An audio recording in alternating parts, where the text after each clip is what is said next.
Mais les individus qu'ils sont censés gouverner, ils ne les aiment pas. C'est pourquoi ils ne sont pas choqués face à la souffrance des Camerounais. Lorsque les Camerounais meurent, ça n'entraîne aucune émotion de leur part. C'est pourquoi les Camerounais peuvent mourir autant qu'ils veulent. Le premier d'entre eux, qui est censé avoir été élu par ces derniers, reste tranquillement et coupe le gâteau par l'unité, etc., pour célébrer l'anniversaire pendant que les Camerounais sont en train de mourir. C'est de ça qu'il est question. Vous ne trouvez pas que vous êtes excessif là? Je ne suis pas excessif. Je constate, je fais les constats. Parce que pendant que les Camerounais mouraient à combat, est-ce qu'on ne coupait pas le gâteau au palais de l'unité à Yaoundé? Pendant que les Camerounais sont morts à la falaise, est-ce qu'on ne célébrait pas le 6 novembre? C'est une situation qui est très difficile. Et c'est précisément le type d'effet pervers que nous avons toujours souligné. Malheureusement, dans ce que nous appelons le nozo, ces phénomènes de nuisance vont durer longtemps. Ah bon? Pourquoi? Parce qu'il y a des contraintes à l'action de l'État. Mener des opérations contre ce type de mouvement pose toujours des contraintes. La contrainte, c'est quoi? Si l'État frappe trop fort, on crie. On sait que le Cameroun est mal gouverné.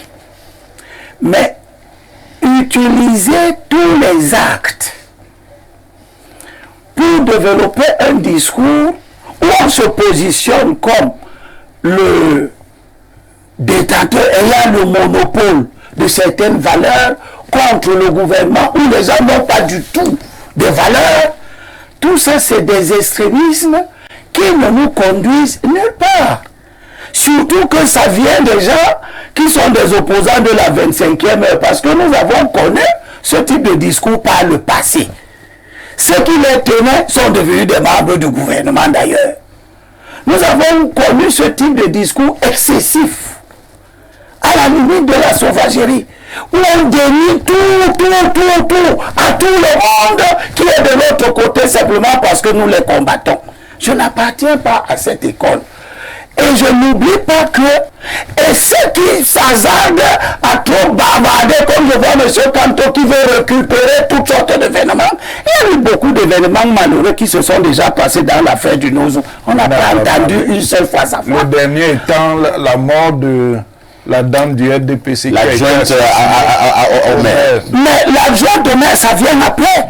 On a eu ces affaires du Nozo, ont commencé avec le crime odieux d'ailleurs fort. On n'a pas entendu tous ceux qui sont supposés être maintenant des grands humanistes de tout, patati et patata. La Yafo a été sauvagement. Comment ça s'appelle? C'est odieux. Écartelé. Et on a montré comment on coupait sa tête à la télévision. Je n'ai pas entendu. Quel est le message que le gouvernement envoie à ses autres représentants qui sont dans des zones de guerre? On leur dit que si on vous prend là-bas, peut-être que c'est votre affaire. Parce que 50 jours, 53 jours, c'est suffisant pour tuer 6 fois, 1000 fois une personne. Bon, si l'action est menée en sous-marin, elle doit être prompte. Ah, j'ai entendu autre chose qui m'a choqué. Et les gens ont tenté de le relayer. Limbilo Benedi. Ah, s'il faut donner 400 millions. Mais on donne des milliards pour que les gens aillent doter des femmes et tout. S'il faut donner 400... On a donné des milliards à qui d'aller faire doter ça. C'est maintenant que le gouvernement sait faire des économies sur la vie. Et on le fait même. Vous voyez comment une vie en apporte une autre. Le sous-préfet n'est pas seul. Il y a un autre monsieur dont vous venez de citer le nom. Et Tongo Ismaël. Qui fait tout. Bon retour sur ce plateau de libre expression. C'est votre grand débat de la semaine. Nous prenons justement cette autre forte actualité au Cameroun. Il s'agit de l'enlèvement du sous-préfet Dida Bato. Nous sommes là du côté de la péninsule de Bakassi qui a été enlevé le 1er octobre dernier. Pour l'instant, il n'a pas encore été retrouver. Avant de passer la parole à nos invités, nous allons d'abord lire ce communiqué du gouvernement signé par le ministre de la Communication. Communiqué du gouvernement, enlèvement du sous-préfet d'Idabato, département du Djan, région du Sud-Ouest. Dans la nuit du 30 septembre au 1er octobre 2024, aux environs de 2 heures du matin, M. Ewane Roland, sous-préfet d'Idabato, localité située dans la péninsule de Bakassi, département du Djan, région du Sud-Ouest, a été enlevé dans son domicile, ainsi qu'un agent communal, le nommé Etongo Ismaël, par un groupe de terroristes pirates lourdement armés venus d'un pays frère et voisin. Selon les sources des autorités administratives locales, le gouvernement de la République condamne avec force cet acte odieux, lâche et ignoble perpétré par des individus sans foi ni loi contre des représentants de l'État. Il exprime sa profonde indignation face aux sévices corporels d'une extrême cruauté, au traitement inhumain et dégradant dont ce haut serviteur de l'État a été l'objet et que rien ne saurait justifier. De même, le gouvernement transmet aux membres des familles éprouvées et au-delà aux populations d'Idabato l'expression de la sympathie et du réconfort du président de la République, son Excellence Paul Biya. Enfin, le gouvernement entend faire savoir que tout est mis en œuvre pour préserver la vie du sous-préfet d'Idabato ainsi que son collaborateur et obtenir un dénouement heureux de cette scabreuse et malheureuse affaire. Et c'est signé le ministre de la Communication, porte-parole du gouvernement, René Emmanuel Sadi. Alors, Roger Justin-Noir, nous avons donc suivi cette sortie du gouvernement à travers son ministre de la Communication, son porte-parole René Emmanuel Sadi. Regard général sur cet autre enlèvement au Cameroun. Cette fois-ci, il s'agit d'un représentant du chef de l'État en la personne de Roland Ewane du côté d'Idabato, qui est jusque-là le sous-préfet. Oui, comme je le disais tantôt, le gouvernement camerounais a attendu au moins 50 jours pour s'exprimer sur l'enlèvement d'une autorité administrative qui est censée représenter le gouvernement dans cette partie du pays. 50 jours. Oui, c'est le premier. Disons, il s'agit peut-être 43 jours. Prenons la date. Disons, du premier, la sortie c'était vendredi. Le MINCOM a signé ce communiqué, je pense, le 22 novembre. Voilà, vous prenez 30, vous ajoutez 22, ça fait combien? 5, oh, ok. Non, c'est pas 42, c'est bien 50. C'est au moins, oui, c'est vous qui avez raison, Justin. C'est au moins 50 jours. Vous avez raison, Justin. Donc, le gouvernement réagit plus d'un mois et demi après l'arrestation de leurs représentants dans une partie du pays qui a été abandonnée. Parce qu'il faut le dire clairement, cette partie du pays a été abandonnée aux étrangers. Et on sait d'où viennent ces étrangers-là. Qu'est-ce que le gouvernement a entrepris dans cette partie du pays? Quelle est la monnaie qu'on utilise pour l'échange quotidien dans cette partie du pays? Est-ce que c'est le franc CFA? C'est le Naira. Mais ça veut tout dire. Donc, le comportement du gouvernement confirme effectivement l'abandon de ce coin du territoire. Puisqu'on ne peut pas abdiquer une autorité administrative d'une telle importance et vous attendez plus de 50 jours pour vous exprimer. Il a fallu que le président du gouvernement du Cameroun, Maurice Kamto, fasse une communication le 19 novembre dernier pour avoir cette réaction du gouvernement. Ça démontre une chose, ces gens-là n'aiment que l'argent, ils n'aiment pas les Camerounais. Ils aiment les Camerounais tant qu'ils produisent l'argent qu'ils volent chaque jour.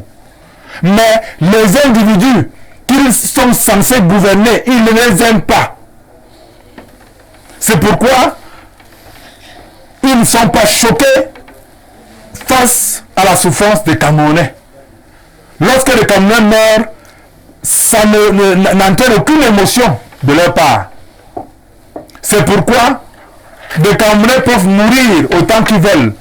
Le premier d'entre eux, qui est censé avoir été élu par ces derniers, reste tranquillement et coupe le gâteau par l'unité, etc., pour célébrer l'anniversaire pendant que les Camerounais sont en train de mourir. C'est de ça qu'il est question. Vous ne trouvez pas que vous êtes excessif là? Je ne suis pas excessif. Je constate, je fais les constats. Parce que pendant que les Camerounais mouraient à combat, est-ce qu'on ne coupait pas le gâteau au palais de l'unité à Yaoundé? Pendant que les Camerounais sont morts à la falaise, est-ce qu'on ne célébrait pas le 6 novembre à Tchang? C'est des faits. Et nous sommes là pour constater ces faits. Et les dénoncer. Les exposer aux yeux des Camerounais qui font semblant de ne pas les voir. Pour constater effectivement que ce gouvernement est inhumain. Ce qui les intéresse au quotidien, c'est l'argent que les Camerounais produisent. Et voilà pourquoi chaque jour ils prennent des mesures pour en extraire davantage de nos poches. En 2025, nous allons payer beaucoup plus d'impôts. Parce qu'il faut bien qu'ils aient de l'argent. Si au moins ces impôts servaient à quelque chose, ce ne serait pas un problème, nous serons contents de payer. Mais comme ces impôts-là servent à les enrichir, nous ne sommes pas contents de les payer. C'est compris. On va passer la parole au professeur Mathias Eric Onangini.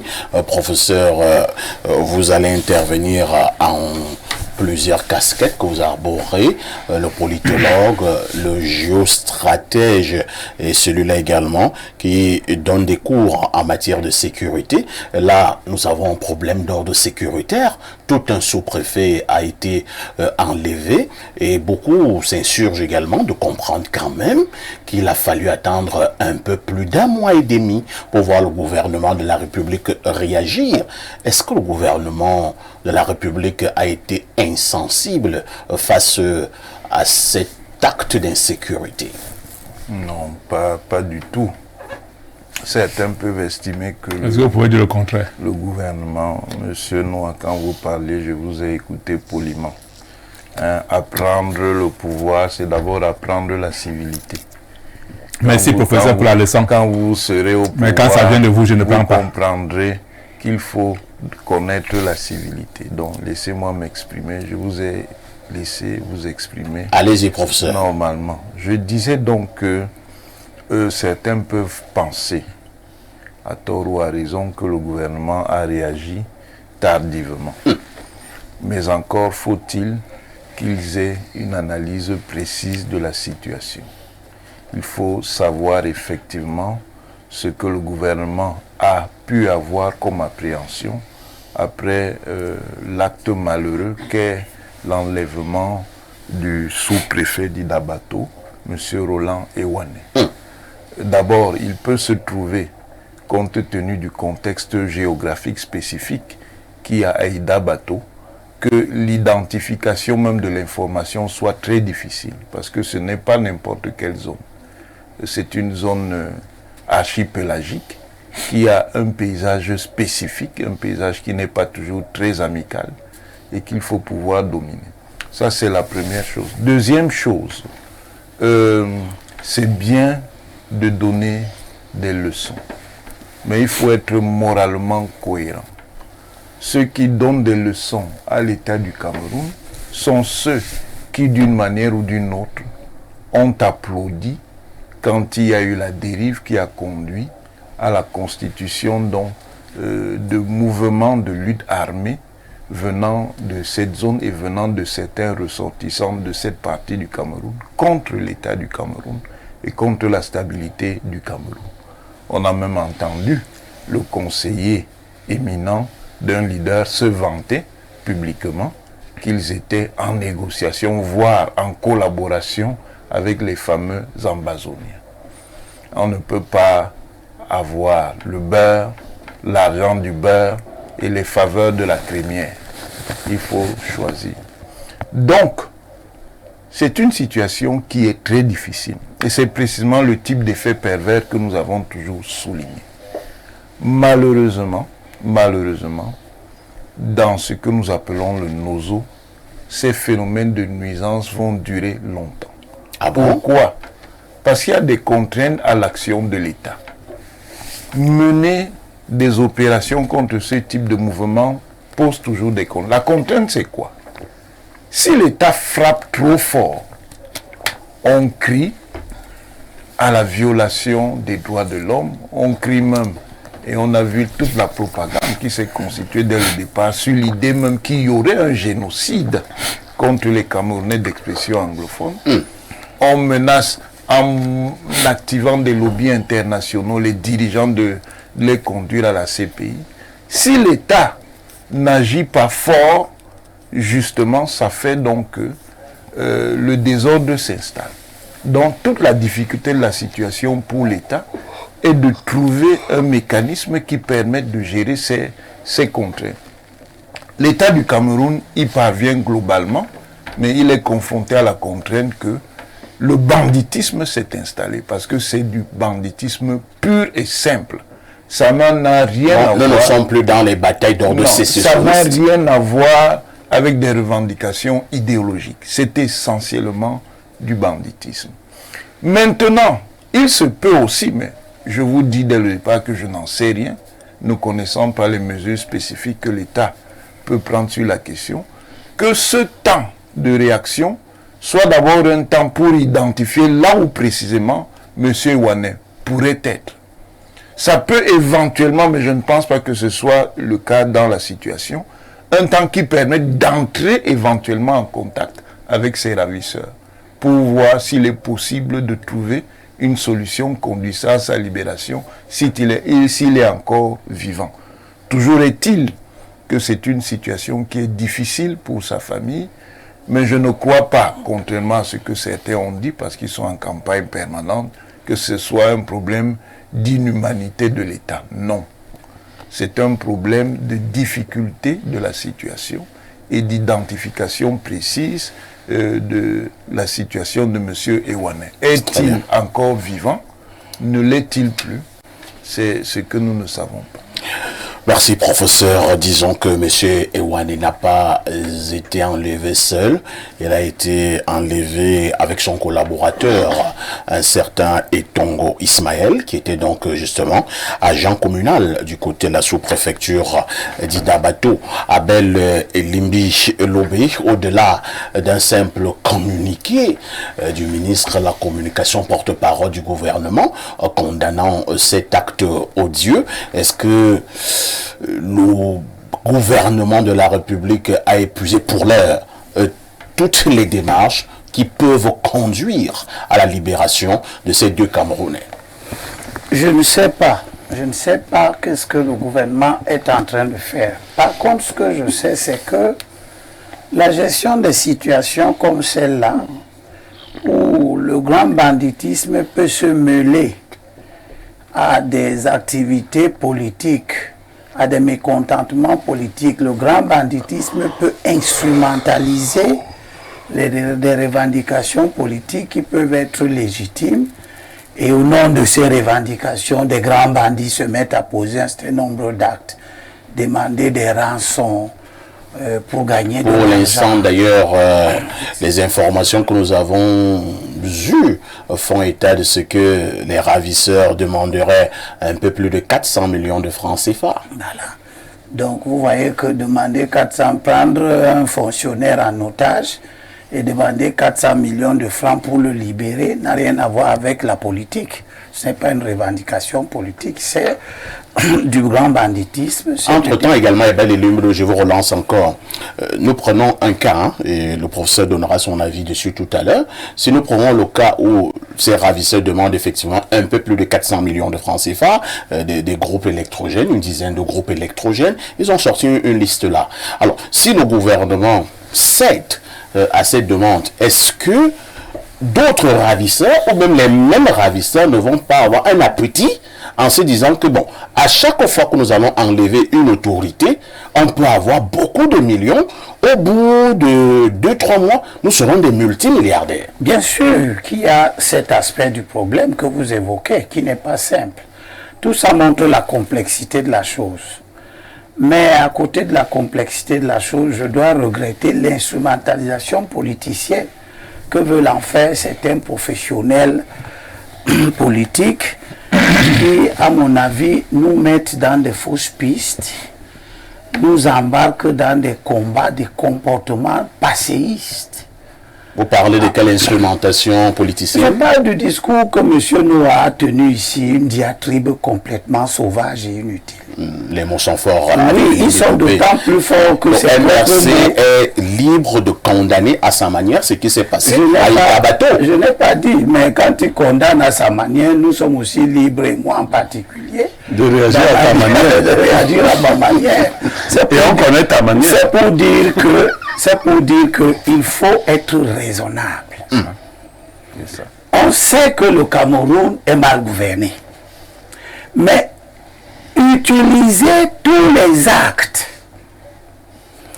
pour développer un discours où on se positionne comme le détenteur ayant le monopole de certaines valeurs contre le gouvernement où les gens n'ont pas du tout de valeurs, tout ça c'est des extrémismes qui ne nous conduisent nulle part. Surtout que ça vient des gens qui sont des opposants de la 25e heure, parce que nous avons connu ce type de discours par le passé. Ceux qui les tenaient sont devenus des membres du gouvernement d'ailleurs. Nous avons connu ce type de discours excessif, à la limite de la sauvagerie, où on dénie tout à tout le monde qui est de l'autre côté simplement parce que nous les combattons.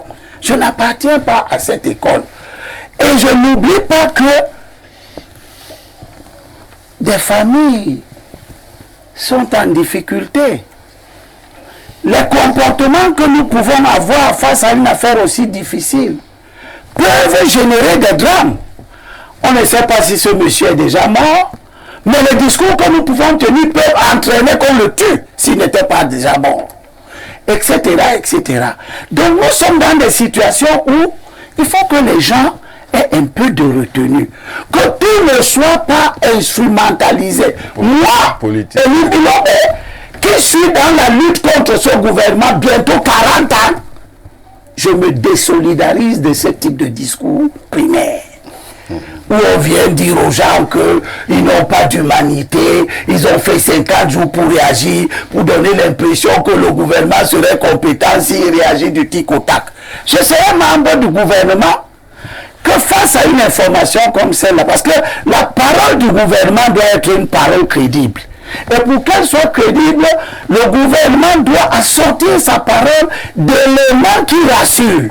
Nous avons discuté ici sur ce plateau d'un communiqué d'un ministre des Finances rendant compte de l'interception de 3000 munitions, et nous avons tous estimé ici que ce communiqué qui était sorti précocement n'apportait pas tous les éléments rassurants quant à l'origine de la cargaison, la destination de la cargaison, les risques qu'un tel communiqué peut entraîner, l'évasion de ceux qui étaient les acteurs, etc., etc. Nous avons condamné la précipitation ici. Maintenant, on veut nous amener à condamner la lenteur.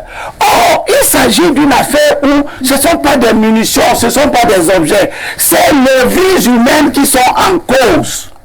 Et ceux qui s'hasardent à trop bavarder, comme je vois M. Kanto qui veut récupérer toutes sortes d'événements, il y a eu beaucoup d'événements malheureux qui se sont déjà passés dans l'affaire du Nozo. On n'a pas entendu une seule fois ça. Le dernier étant la mort de la dame du RDPC, l'adjointe au maire. Mais l'adjointe au maire, ça vient après. On a eu ces affaires du Nozo, ont commencé avec le crime odieux d'ailleurs fort. On n'a pas entendu tous ceux qui sont supposés être maintenant des grands humanistes de tout, patati et patata. La Yafo a été sauvagement. Comment ça s'appelle? C'est odieux. Écartelé. Et on a montré comment on coupait sa tête à la télévision. Je n'ai pas entendu l'indignation de M. Kanto au plus haut niveau. Peut-être qu'il se réveille maintenant comme il a l'habitude de se réveiller en retard. Surtout. Mais je vais donc dire à Noah que Noah, vous serez seul dans cette voie-là. Parce que vous voyez très bien que de tous les autres partis politiques au Cameroun, des plus importants comme l'UNDP, comme le SDF, comme l'UDC, les gens abordent ces choses-là avec tact, avec précaution. Ces partis n'ont rien, aucune leçon à recevoir de vous. Et ils ne vont pas vous suivre dans l'instrumentalisation des faits qui sont souvent des faits de douleur. L'instrumentalisation de la douleur ne vous apportera aucune voix supplémentaire. Parce que ce n'est pas ça qui donne la preuve que si vous êtes aux affaires, on va cesser d'enlever les gens. Nous avons vu en Espagne la crise sécessionniste catalane. Il y a eu des enlèvements en Corse. On a tué tout un préfet. Mais on n'a pas vu les partis politiques d'opposition en France récupérer ça pour démontrer que le gouvernement central était une ordure. Ce n'est pas ça. Ce n'est pas ça, mon cher Noah. Si tu as un petit piqué demain, nous allons d'abord commencer à chercher qu'est-ce qui s'est passé, à chercher à comprendre. Parce que là où nous sommes à la frontière avec le Nigeria. Et dans cette frontière-là, de l'autre côté, il y a des mouvements sécessionnistes qui se sont transformés en des grands mouvements de banditisme. Ils peuvent venir faire des coups ici. Si nous mettons le Nigeria en cause n'importe comment, ça peut devenir une crise diplomatique. Il faut savoir exactement qui a enlevé. Nous avons nos bandits à nous. Le Nigeria a ses bandits qui traversent la frontière. Tous les bandits du Cameroun, du Nigeria, ils viennent de l'autre côté. Le Nigeria est un partenaire essentiel dans la lutte contre ce mouvement-là. C'est grâce au Nigeria que nous avons mis la main sur le cerveau qui était installé au Nigeria et qui alimentait le sécessionnisme et qui nous a donné, nous a permis d'arrêter, comment il s'appelle, Ayoub Tabé, etc. Donc, si nous voulons faire un communiqué qui mettrait en cause des gens, il faut qu'on s'assure, les ravisseurs sont-ils des Camerounais? À ce moment, le communiqué, l'information va circuler d'une certaine manière. Les ravisseurs sont-ils des étrangers? Oui, de quel pays? Etc. Et tout ça, ça ne se sait pas en 15 minutes, en une heure de temps, en une semaine. Il s'agit de choses qui, si demain, M. Maurice Kamto est président de la République, je ne lui souhaite pas d'avoir à passer tout son temps à gérer ce type de crise. Parce que c'est des choses difficiles. C'est compris, Abel Elimbi Lobé. On comprend justement que le communiqué a entériné ce que dit Abel Elimbi Lobé. Au niveau du communiqué, on ne cite pas le pays en question, on dit un pays voisin. Un pays voisin. Alors, Pierre, vous allez réagir, ne vous inquiétez pas, monsieur Noir. Ici, c'est la libre expression. Les autorités dans ces zones de conflit ne sont-elles pas gardées? Nous avons eu des informations selon lesquelles, d'abord, le sous-préfet en question, j'ai failli dire squatcher, dans le domicile de monsieur le maire. Il habitait dans une case de passage chez monsieur le maire de la localité. Et c'est à ce niveau que ces ravisseurs sont entrés et ils l'ont pris calmement et ils l'ont amené. Alors, Pierre Blériot, c'est vrai qu'on n'est pas un expert en sécurité, mais c'est une zone de conflit. Comment une autorité administrative de ce niveau peut rester sans une garde? Parfait. Ici, comme la douleur est encore vive, si je pose la question de l'opportunité de la présence du sous-préfet là-bas à cette période précise, on va dire, et ce serait un peu comme retourner le couteau dans la plaie. Mais vous savez, nos tares nous suivent partout où nous allons. Si vous observez, le domicile du sous-préfet a encore son véhicule. Le sous-préfet s'est déplacé avec un agent communal pour aller dans une zone frontalière qui à 80% est peuplée de Nigérians, pour le dire comme ça. Pays, bon, ce parrainé, ça dit pays amis et voisins. Tous les pays voisins sont aussi nos amis. Les autres vont aussi dire... Mais là-bas, il n'y a pas plusieurs pays voisins. Voilà, les autres vont se dire que si vous ne voulez pas identifier vos voisins qui ont envoyé les gens vous arrêter, est-ce que c'était des Tchadiens? Est-ce que c'était des Gabonais? Est-ce que c'était des Congolais? Non, c'est les Nigériens. C'est eux-là qui nous discutent Bakassi. Et il faut dire que l'État du Cameroun n'a pas suffisamment matérialisé sa présence à Bakassi. Il y avait, il y a encore quelques temps, il y avait de grands mouvements sécuritaires de la part du Cameroun à Bakassi, mais qu'on a commencé à retirer progressivement. On ne sait pas trop pourquoi. Vous savez aussi par rapport à la guerre du Nozo, cette date-là, Le 30 septembre, le 1er octobre, c'est de mauvaises dates de ce côté, vous le savez, non? Bon, je dis donc, on pourrait interroger l'opportunité parce que ceux qui nous ont donné des informations disent que le sous-préfet s'est déplacé avec l'agent communal pour aller demander aux commerçants de payer normalement leurs impôts et autres taxes. Est-ce que c'est là-bas qu'on a enlevé le sous-préfet? C'est là-bas qu'on l'a. Non. Moi, j'ai eu un reportage et j'ai eu également, comment on appelle ça, le témoignage de son épouse, qu'on a enlevé le sous-préfet au domicile de monsieur le maire. Non, bon, peut-être nous avons le domicile. Le domicile du maire en question, la résidence d'astreinte, on l'a enlevé dans la résidence d'astreinte qui se trouve de ce côté-là. Parti là-bas avec l'agent communal. Il a une résidence d'astreinte qui se trouverait donc dans le grand camp du maire. Non, la sécurité n'était pas assurée là-bas. Tout à fait. Il n'y avait pas de sécurité. C'est deux individus qui sont allés faire du travail et puis... C'est-à-dire qu'on aurait pu bien ne pas enlever le sous-préfet, mais enlever le maire. Le maire n'a enlevé n'importe qui. Le Cameroun ne contrôle pas suffisamment cette zone-là. Et que vous avez, beaucoup ont dit ici que c'est le Nara qui est utilisé là-bas et autres. Donc, c'est quand même une zone assez floue. Maintenant, par rapport au Tangni, vraiment, entre la précastination, un nouveau mot que les Français viennent d'inventer, et la procrastination, il faut trouver le juste milieu. 53 jours après calcul, c'est beaucoup. Si on ne dit pas que c'est beaucoup, c'est qu'on n'est pas... C'est beaucoup. Même le RMS, c'est après 50 jours. J'ai essayé de faire les calculs. Là aussi, Vous avez bien lu le texte. Il a bien dit, je sors de mon silence parce que... non, là, attends.